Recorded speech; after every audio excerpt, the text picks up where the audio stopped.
Hi, I'm Ben Hardy from Expert Village.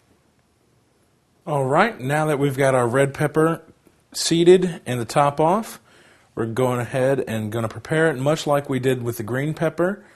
This time we're going to make small incisions in the top just as before, but they're going to be even smaller slices to make red pepper strips instead of scoops. You just keep following around the pepper, and this will make approximately about 12 to 16 slices of red pepper for you.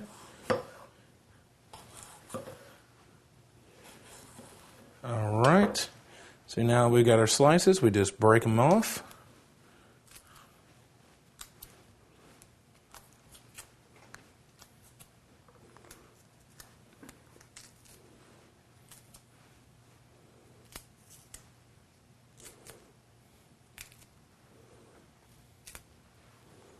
Alright, and that's your red pepper slices.